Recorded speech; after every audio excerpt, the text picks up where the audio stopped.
tunay na pagmamahal, kahit gaano pa kalayo o katagal na nagkahiwalay, gagawa at gagawa ng paraan ang tadhana upang sila'y magkitang muli. O naniniwala ba kayo dyan? Hindi lang sa kung paano kayo nahulog sa isa't isa, kundi kung gaano kayo katagal na natili sa piling ng isa't isa sa gitna ng mga pinakamatitinding pagsubok. Isang dating sikat na child star ang naghintay ng matagal sa babaeng pinakamamahal. Pero isang hindi inaasahang pangyayari ang nagbago sa lahat. Sa episode nating pinamagatang Reunited in Love, the Fred Moore and Jennifer De Los Santos love story. Humihingi ng saklolo mula sa bubong ng kanilang nilang mga bahay. Kung tutusin, hindi gaano malakas ang talakhangin ng bagyong Undoy, pero nagpatindi sa epekto ng bagyo. And the best child actor is Pedro de los Santos.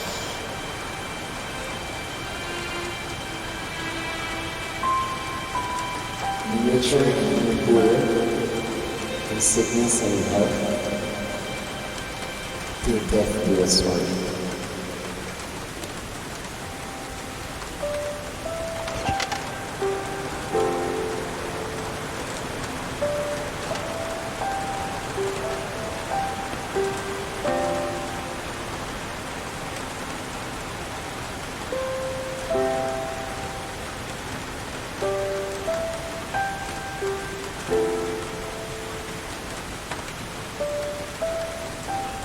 Red!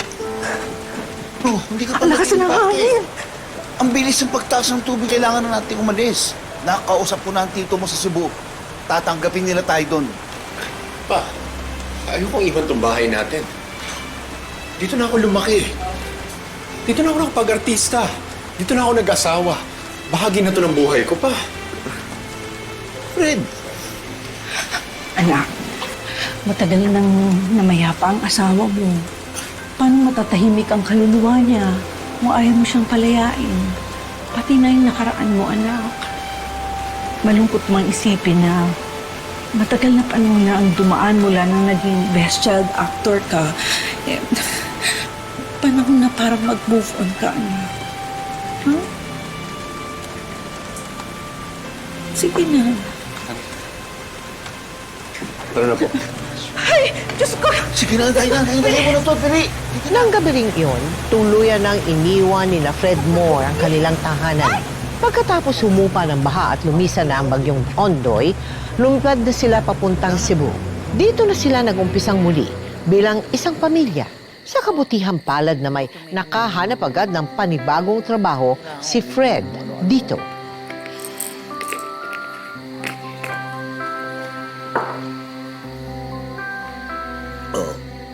Ikaw naman, hindi ko na kailangan niya kasi basta nandito ka lang sa harap ko, kasama ko, araw-araw. Ikaw na, maintenance. Basta inumin mo. Kailangan natin Araw-araw. gawin. Ibigyan ng pampalakas at inspirasyon itong anak natin. Bakit naman ako napasok dyan sa usapan niyo? Hindi nga dito. Fred, ikaw bata ka pa. Ayaw bang maging maligaya? Ba't di ka mag-asawa muli? Pa, wala na akong panahon para dyan. Busy-busy ako sa trabaho ko bilang assistant ni Konsehal. Alam niyo, na-realize ko na parang showbiz din pala ang politics. Pero ito pa, ma, hindi to showbiz. Maluwag na sa puso ko na tanggap ko na wala na yung asawa ko. Kasi ngayon, may bago na akong inspirasyon. Ha? Sino yan? Gusto mo talaga malaman, ma? Oo. Sige, sabihin ko na sa inyo. Sino? Di ikaw, syempre. Ay, Ikaw, wala mo naman. Ay, ikaw din pa, syempre. Ay nako, iho. Alam mo, para sa amin ng papa mo, ikaw ang best child star hanggang ngayon. Achuchuchut! Achuchuchut! Matanda na ako, Mama. Yung bola niyo pa rin ako, ha? Hindi totoo yun. Best child star. Walang iba kundi si Fred. Ayun lang po. Hi, Fred. This is Jen. Kamusta ka na? Sinong Jen? Have we met before? Anak, sino yung nag-chat sa'yo? Bakit sambakol yung mukha mo? Hindi ko po kilala. Sino ba to? Eh, baka dating tagahanga mo. Babae ba? Naku, bakit hindi mo i-entertain, ha? Alam mo, baka yan na yung matagal ko nang dinarasal sa Diyos na babae na ipagkaloob sa'yo. Sige na. Matagal? Di ba naniningil na utang, ha? Malay mo, di ba? Kausapin mo na mabuti. Mas excited ka pa kaysa sa akin, Huwag kang Ma. preska. Jennifer, napapanood mo na ba si Fred Moore nung siya ay child actor? Uy, nanalo ng Famous Best Child Actor. Kilala mo na siya. Hindi pa po. Kasi Ay, po, hindi pa? 6 years old pa lang po ako nung mga time po na yon. 6 years old? Opo. Oo Then nga si Fred naman. Moore po is 12 years old po. Paano kayo nagkakilala? Neighbor ko po kasi sila. Neighbor po namin sila sa Marikina. Ilang taong kayo niyan? Nung high school. Bali, 12 years old na po ako noon, then 18 years old na po si Fred Moore. Okay. Ba't kayo nagkahiwalay? Kasi po, kinuha na po ako ng father ko po sa bahay po ng mother ko. Kasi broken family po kasi ako. Hiwalay po kasi ang parents ko. Ilang taon naman lumipas bago kayo nagkaroon ng, nagka-connection kayo After ulit? 20 years na po. Uy, wow! Ilang taong ka na noon? Opo, so 30-something na po ako eh. 30-something ka? Opo.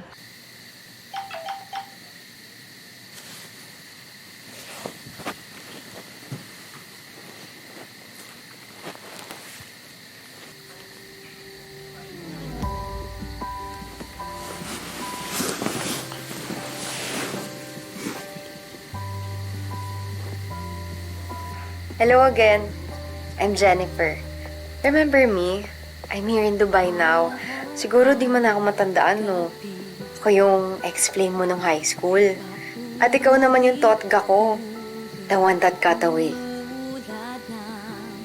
Jennifer? Of course, Jen. Naalala kita. Kamusta na? Ano nangyari sa'yo? Bigla ka na lang kasi nawala nun. masasawi kung ikaw ay tumating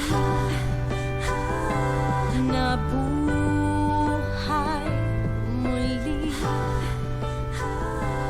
mga Kinuha na kasi ako ni Mami noon kay Lola. By the way, binalakhan kita sa studio. Nanonood ako dun. Diba, Friday member ka sa That's Entertainment? Tapos nalaman ko dun na may GF ka at nag-asawa ka na.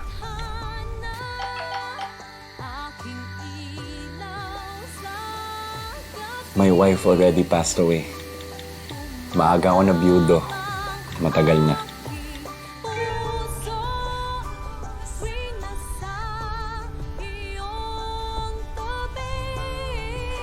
I'm sorry to hear that.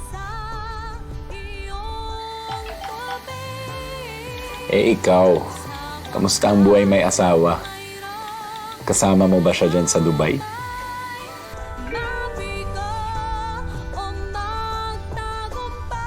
Single pa ako, no?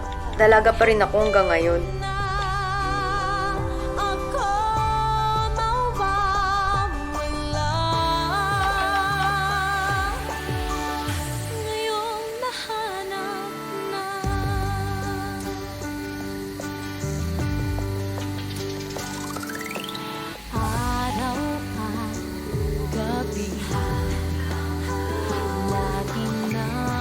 Hello? Hello? Jen? Ikaw ba talaga to? Parang iba yung boses mo. Sa bagay. Wala pa kasing cellphone ng mga panahon na nauna tayo nagkita. Oo nga, hindi pa nga uso yung phone nun. Alam mo siguro kung uso na nun, nakapagpaalam siguro ako sa'yo nun. Hindi tayo maghihiwalay siguro, no? Well, siguro. Pero baka nakatadhana na talaga yun. Kasi di ba, habang panahon ay lumipas pero eto, magkausap pa rin tayo nga, nag-connect pa rin tayo sa social media. At isa pa, dalaga ka pa rin.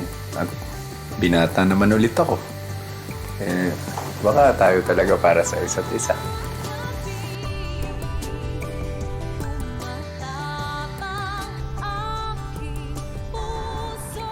Ano? Naisip mo ba ako today?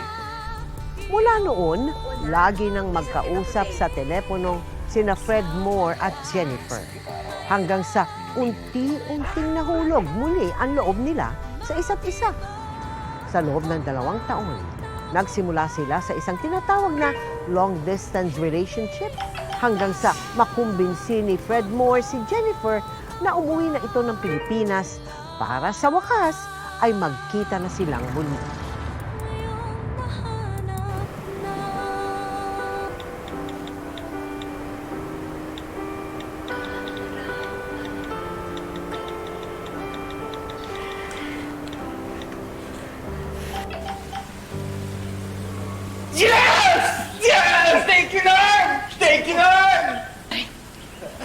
Ano? Tumama ka sa loto? Higit pa sa tumama sa loto pa! Ha? Ano? Bakit? Surprise! Ano nangyari? Ano yun?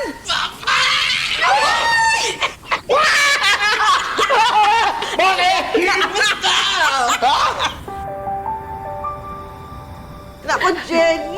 Anak! Mama na itawag mo sa akin, ha? At dito naman kay Alfredo, Papa na ang itawag mo sa kanya.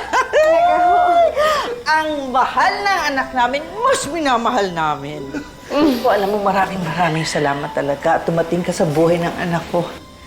Nang dahil sa'yo, parang nabuhay muli si Fred! Sana mawili ka dito sa amin. Masaya kami dito. Mama. Huwag ka na aalis. Maraming salamat din ho dahil mainit ang pagtanggap niyo sa akin. Oo naman, siyempre! Mahiramin ko muna si Jen, ha? Kasi pagod to galing biyahe. Hindi pa ito natutulog. Oo nga naman. Oo, sige. Sige. Alam mo, gusto ko siya. Pawis na pawis ang likod mo Wala to, okay lang to. Di ba sabi ko nga huwag kang magpapawis? Unti-unti lang naman ito. Hindi naman to. Palit ka ng damit ha, akin na punasan ko. Sabi sa'yo, baka Laylay, subito ka na. papasma ka. Sige. Ito. Naku, anak, huwag mo nang papakawalan niya si Jennifer. Gusto namin siya. Parang dito pa siya. Bagay na bagay sa child stock.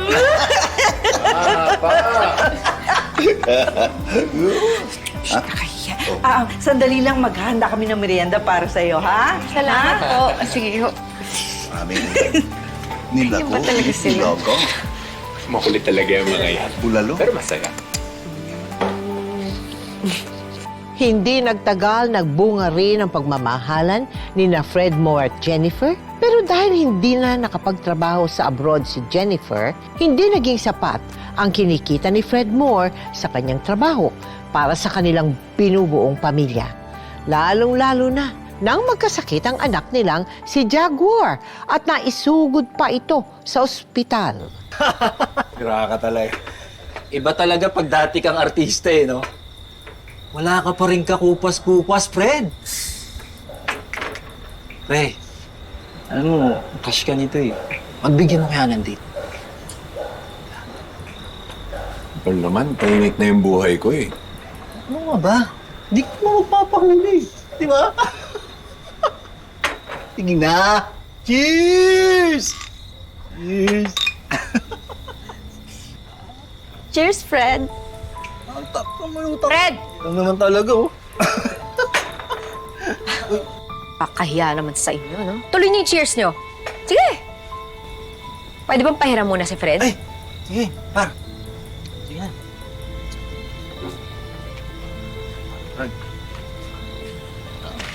Kamusta pala si Jaguar? Aso naalala mo palang may anak tayong nasa ospital. Ayun! Kailangan salina ng dugo dahil kumalat na yung dengue sa katawan niya.